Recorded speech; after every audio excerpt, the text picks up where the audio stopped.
নমস্কাৰ আৰু আজি আছোঁ যোৰহাটৰ নিমাতী ঘাটত মানে কি হয় 1988 চনৰ পিছত যোৰহাটত চাওক ইয়াত নিমাতী ঘাটত ইমানখিনি পানী এবাৰ প্ৰথম হৈছে বুলি কোৱা শুনিছোঁ আৰু 1988 চনৰ পৰা আজিলৈকে এনেকুৱা ধৰণৰ পানী আগতে ইয়াত হোৱা নাই বুলি সকলোৱে কৈছে চাওক আৰু চাওক আগতে ইয়াত গোটেই মানুহে লোকাৰণ্য একদম গোটেই মানুহ ভৰ্তি হৈ থাকে আৰু আজি চাওক ইয়াৰ মহাবাহু ব্ৰহ্মপুত্ৰৰ বুকুৰ এই জলপৃষ্ঠ এই যি মাথাউৰি একদম আহি ওচৰ পাই গৈছেহি আৰু ভগৱানৰ ওচৰত এটাই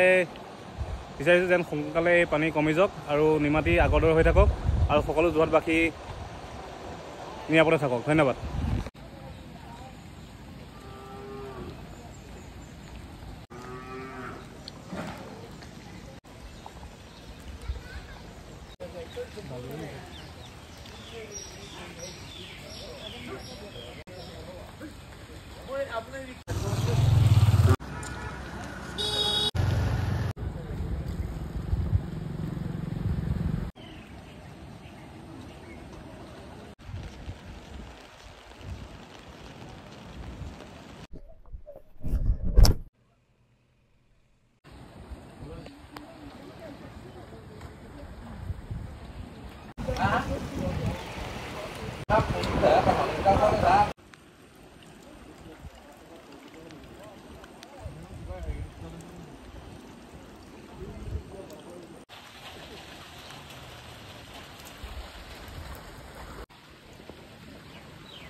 আৰু একেবাৰে ডুবি আহিলে